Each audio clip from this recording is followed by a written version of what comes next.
Now let us see the next chapter, the world of stars. Now, what is galaxy and what are the various components of the galaxy and what are the different types of the stars? Now, we have already learned that about the galaxies and stars as well as the solar system and in different components. Now, stars are born out of nebulae. Nebulae are the clouds made up mainly of hydrogen gas and dust particles. So, particles in these clouds are attracted towards one another due to the force of gravity. As a result, the cloud contracts and becomes dense and spherical in shape. At the same time, the pressure of the gas on the core of the cloud increases, causing the temperature to rise tremendously, and the energy generation process starts there. So, such a spherical cloud of hydrogen is called as the star. Now, later, processes such as contraction, expansion, rise in temperature, etc., bring about the changes in the nature of the star. So, these changes can occur over a long period of time and continue the life cycle of the star. So, different forms of the stars at various stages during this lifestyle are identified as different types of stars. So, you can see here nebulae, it gets converted into the massive star, then the red giant star, the planetary nebulae, then the white dwarf, or this nebulae into the massive star, red supergiant star, then supernova, and then the black holes or the neutron star.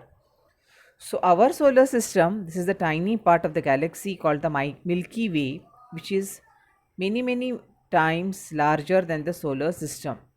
There are lakhs of stars in the Milky Way, some of them being many times bigger than our sun. Now, some of them have their own planetary systems. So, stars in the Milky Way show a great diversity in color, brightness, as well as size. Some stars, which appear to be close to one another, making a particular figure, are together known as constellation. So, we shall learn more about the constellation in this chapter. Now, first we will see what is sky watching. Now, you stand still in the open space and look into the distance. So, what do you notice about the ground and the sky? Now, still looking into the distance, turn around yourself and observe the ground and the sky as you do so. So, far away, the sky seems to be touching the ground. The line at which they meet is called as the horizon. Now, while turning around oneself, the horizon will be seen to form a circle, and on looking up, the sky will appear to be a sphere based on the circle. The stars and the planets moving in the sky appear to be moving in this sphere. So, this virtual sphere is called as the celestial sphere. Now, the circular horizon divides the sphere into two halves. Now, zenith, while standing on the ground, the point on the celestial sphere exactly above our head is known as zenith. So, I see here in the figure the person is standing here. So, the point exactly above him is called as the zenith. Now, nadir, the point while standing on the ground, the point on the celestial sphere exactly below our feet is called nadir. Now, celestial poles.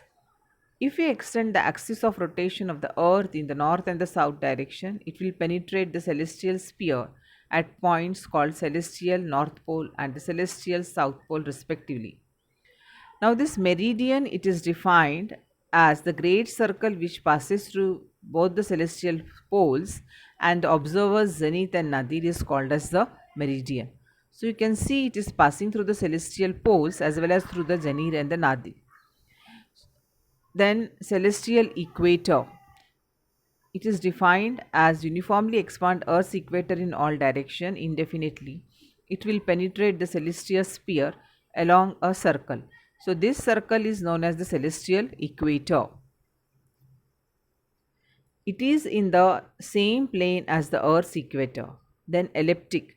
The Earth moves around the Sun, but even from the Earth, the Sun appears to move along the circle on the celestial sphere. So, this circle describing the apparent portion of the Sun around the Earth is called as elliptic. So, sky and space, if you see standing in an open space, if you look at the sky on the cloudless night, we see numerous stars against the dark background.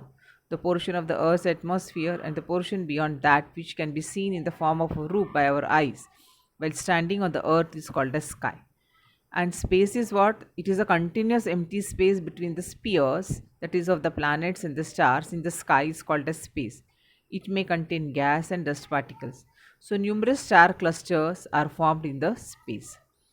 So, the sun, the moon, and the stars are seen to rise in the east and set in the west because of the earth rotates from west to east. If we observe carefully,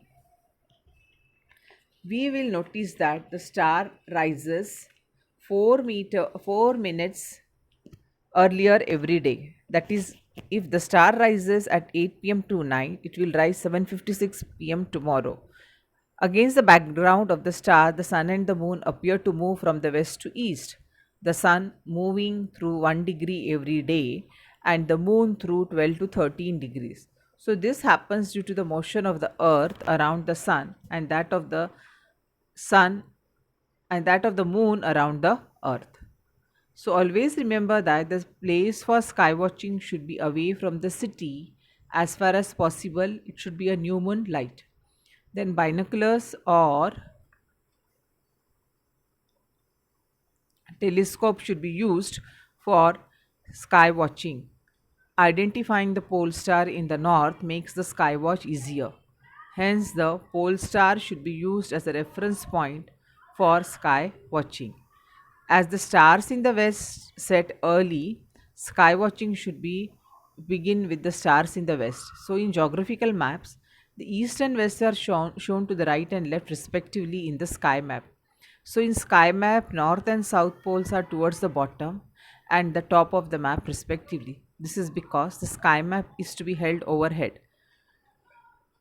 Also, the sky map hold the sky map in such a way that direction we face is at the bottom side. Now, group of stars occupying a small portion of the celestial sphere is called constellation. Some of these stars appear to form certain figures of animals, humans, or objects. So, these figures have been named after certain events or beliefs of the times when the constellations were identified. So, in this way, Western observers have divided the celestial sphere into 88 constellations.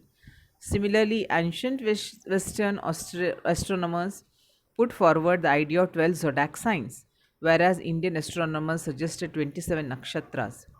Now, zodiac sign, the elliptic, has been imagined to be divided into 12 equal parts. Thus, each part subtends a 30-degree at the center of the celestial sphere. So, each of this part is called as the Rashi or the zodiac sign. They are named as Aries, Taurus, Gemini, Cancer, Leo, Virgo, Libra, Scorpio, Sagittarius, Capricorn, Aquarium, and Pisces. Now, nakshatra means what? The moon completes one revolution around the earth in approximately 27.3 days. The portion traversed by the moon in one day is called as a nakshatra. If we divide 360 degree into 27 equal parts, each part is about 13 degrees and 20 minutes.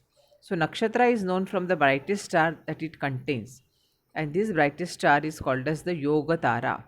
Why each nakshatra we can see during the sky watch depends on the position of the earth along its orbit. So now let us see now next some of the constellation. Now this Saptarishi or the Great Bear. So in Saptarishi means seven rishis are there in places of this seven star. It is imagined. So during summer nights, one can see a particular arrangement of the seven star. We call them Saptarshi.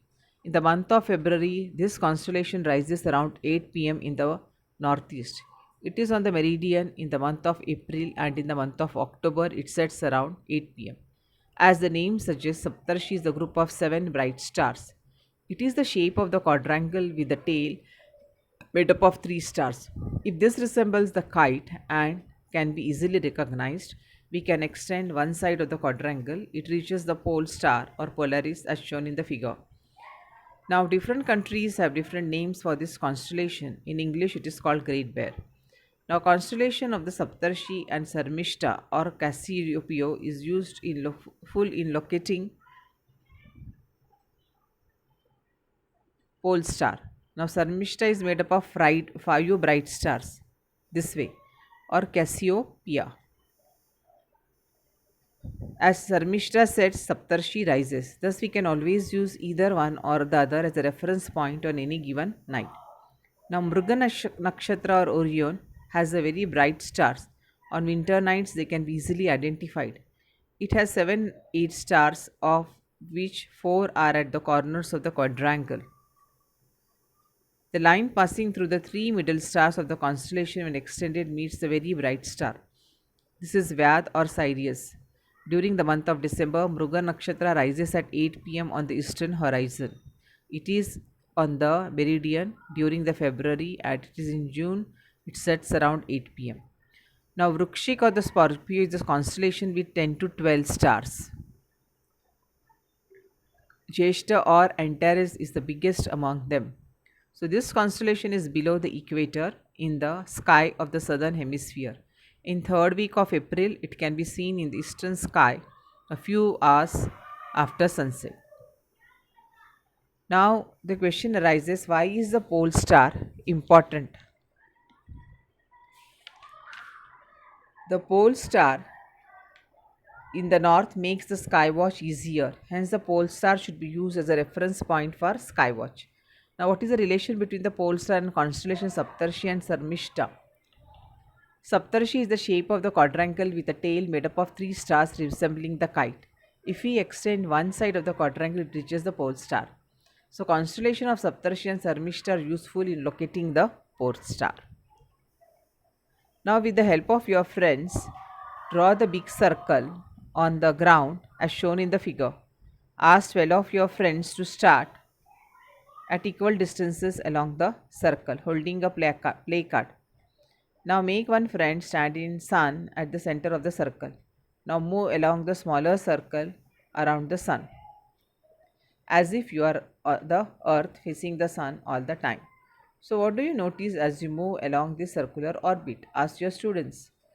So we see that in this figure, the girl looks at the flower pot. In addition to the flower pot, also sees the trees in the background. So this way here, each circle, it is divided into 12 parts, and then they are called as the Rashi. So observer looking at the sun sees only the sun, but also a constellation behind the sun. So constellation cannot be seen in bright sunlight, but it can indeed be present behind the sun. So as the sun changes its position, the different constellation or zodiac sign or the Rashi appear behind the sun. This is what we express when we say that the sun enters a particular zodiac sign of the Rashi. So for example, on Makar Sankranti, we say that sun enters Makar Rashi, Capricorn zodiac sign. So when the earth is at A for an observer on the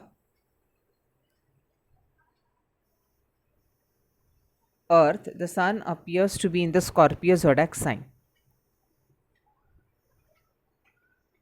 So sun appears to be in the Scorpio zodiac sign.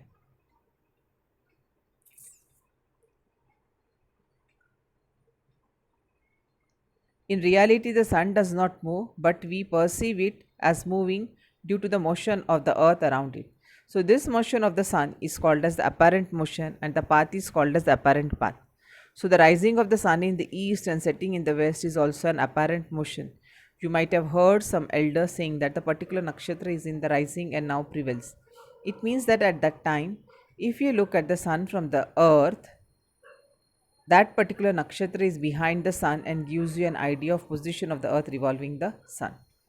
So thus always remember that science has proved that constituents of the solar system, that is planets, satellites and comets, are also distant stars, and constellations do not have any influence on human life. Man stepped on the moon in the 20th century. He will conquer Mars in the 21st. Hence, in the age of science, holding on to beliefs which have been proved to be wrong through numerous scientific tests is an unnecessary waste of one's time, energy, and money. Necessary to consider all these issues with a scientific frame of mind.